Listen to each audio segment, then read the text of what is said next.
Friends, ano naman ang better approach? Deadmahin o patulan? Jojowain o totropahin? Hindi yan. Hindi. Parang patol. Pero yung patol na yung parang maklear lang kung bakit kanya ginaganon. Hindi yung parang attack talaga agad. Pero minsan attack din pag sobra na yung attack sa'yo. Diba? Kasi tao ka eh. Mm-mm. So, ngayon, mas more of pumapatol ka na talaga. Mas deadma ako ngayon. Ano naman? Mali yung gulo ko din, magkaiba yung no? sagot niya. Teka. Ano Sorry. ka na? We will hold you in contempt. Hindi, I mean, yung mga first years ko sa content creating, parang nangangapa pa ako. Parang talagang, ko sila, parang kinakausap, pinapatulang ko pa ng chika. Tapos, hanggang sa naging, ko na siya, ginagawa ko ng katawaan yung mga bullying nila. Pero ngayon kasi, parang nakakapagod na yung idea magbabasa ako ng negative comments. Diba? Tapos nagpa-pile siya kasi naghahanap pa ako ng susunod na masama ulit na comment. Ito Tapos magmumukbuk ako mamaya. Ito, meron kasing mga advantage at disadvantage. Yung, halimbawa, punta muna tayo sa advantage ng pangdededma sa mga bullies. Okay? So, yung advantage ng pangdededma, ine-enjoy daw ng bullies yung power over you. Kaya wag mong ibibigay yung satisfaction sa kanila. Okay. So, ibig sabihin, pag pumatol ka, gusto nila yon. Gusto nila yon. Mas natitrigger silang, Yes, let's sige, I will collect you. Ganyan. Meron ako isang napanood sa Facebook lang to. Parang clips na parang isa siyang parang ko alam, prof ata siya, teacher. Comment down below. I'm sure napanood nyo din yun, na parang tinuturuan niya paano i-handle ang mga bullies. So, merong isang parang batang babae na binubuli itong parang prof, ganyan. You're so mean, ganyan. Mean talaga yung mga sinasabi niya. Ang sagot nung prof o yung teacher, lahat in a nice way. Okay, try natin. Ano mo ko? Asarin mo ko. Tangkad mo! Uy, thank you! Alam mo, dream height ko nga to eh. Ayan Ginagawa mo siyang sarcasm. Which is, parang ako, na-try ko rin yan one time kasi I hate, bully ako sa mga bullies. Yes. Ikaw. Yes. Kapag, merong one time, elementary school, nasa Cebu pa lang ako nito.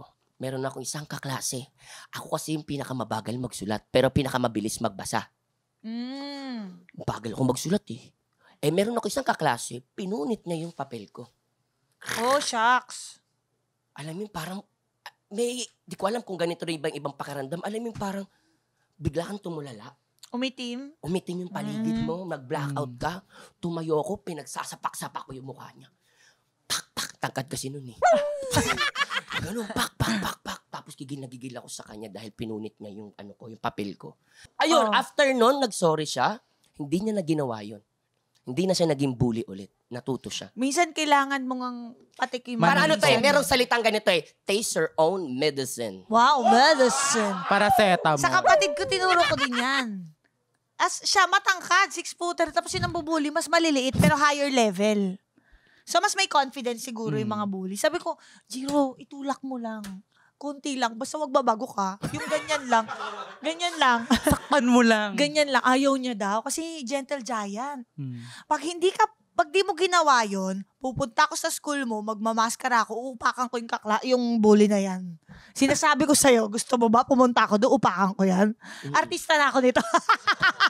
Kaya magmamaskara. Siyempre, ang bait nung kapatid ko eh. Ginawa niya, tumigil. Tinulak niya. Oo, tinulak niya, mahina lang daw, ganyan.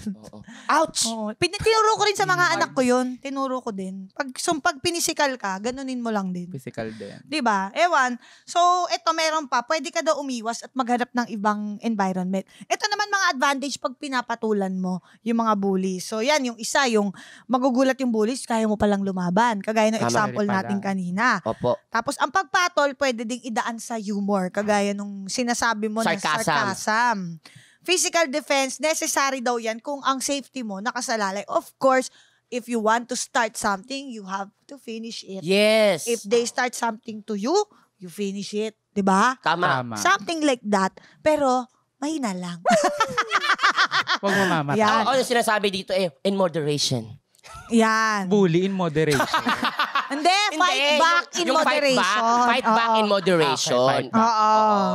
Hindi yung bully. Tapos yung ginawa ni Buboy kanina na parang lumaban siya, nagsuntukan sila, pareho kayong talo sa dulo. Tama. True. Which is I learn now.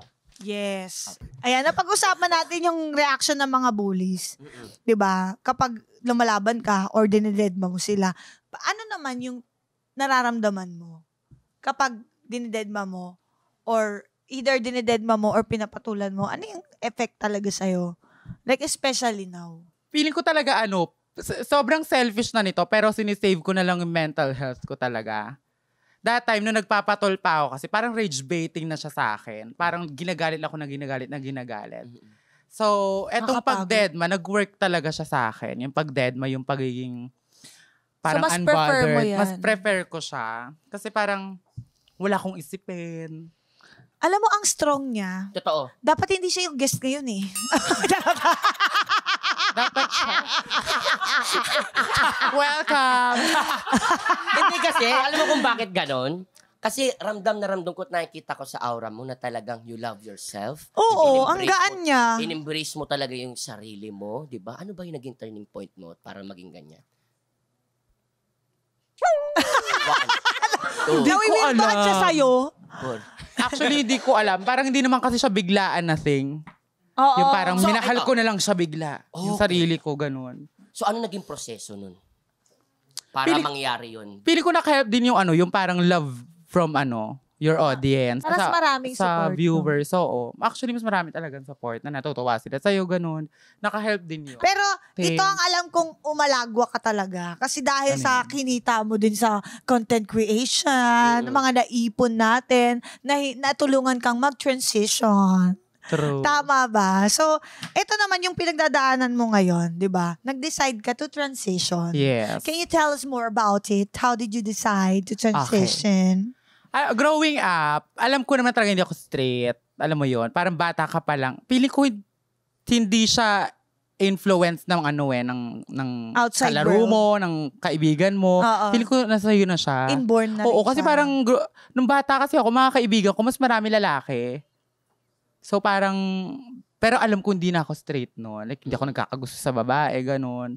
Hindi ko malagay din yung sarili ko sa gay na category. Kasi parang ayoko rin papatawag na bakla. Ewan ko kung nagme-make sense yun.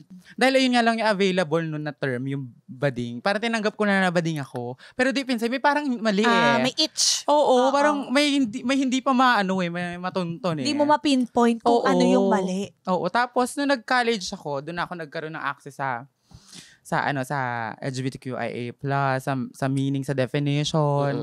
Ganun. Tapos nahanap ko yung sarili ko, nakita ko yung puso ko dun sa na babae kasi ako. Parang ayun pala yun, babae pala ako. Pala ayoko nagpapatawag ng bading. Tapos alam ko hindi rin naman ako straight.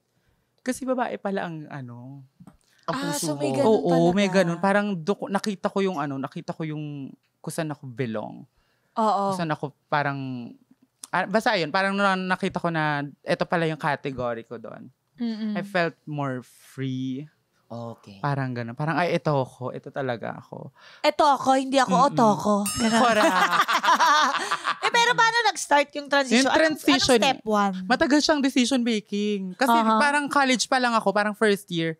Nalagay ko na yung sarili ko sa transgender, pero hindi pa ako nag-hormones. Hindi pa ako nagta-transition. Okay. That time, bukod sa, mahal kasi ang hormones eh. Tapos parang, Pills yan, ganyan. oo, mga pills, ganun. Tapos, parang limited pa ng, ng information, kung paano siya i-take. Oo. Minsan sabi-sabi na lang, mag-take ka ng 3 ganito or isang banigang i-take mo para mabilis.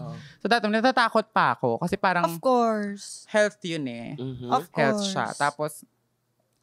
Tapos nitong na nag-pandemic, sabi ko, pag nagka-work na lang ako, doon na lang siguro ako pag kaya ko nang i-support. Kasi, Tama. Ano siya eh? Ang galing.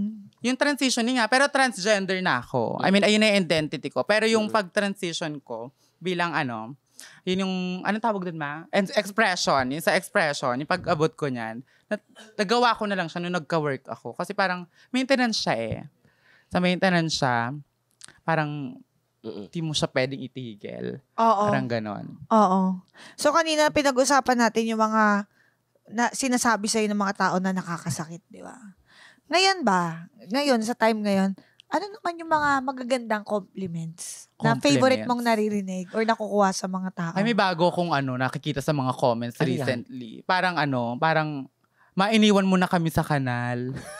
Oo, pero iniwan na glow kami up sa ka na. kanal. Oo, yun yung Oo. pag nagpo-post ako ng parang ang dating ata sa kanila, maganda ka na, Ang ganito. ganda mo naman. Oh, ano naman ang reply mo Paano sa kanila naman ngayon? kami, ma? Oo, anong reply mo sa kanila? Sorry. Magagawa ko. Bawal magbago, mi. Diba? Bawal gumanda, mi. Si fifth after niya na bully online, meron siyang ginawa. Gusto pa nga sumali ulit. Parang mamimigay siya ng free rhinoplasty. At saka ano pa yung isa? Chin fillers. Yan. Meron siyang... May promo pa. Wala na. Tapos na. Meron 2 mananalo ng tag-isa. Something like that. So yung ganon, baka lang makonsider mo din. Ang ganda din nun. Diba? Para yung mga anak mong nasa kanal pa. Oh. Di ba? Sabi ni sila sabi nun. Ang damot. Ayaw. Or si JP. Hindi.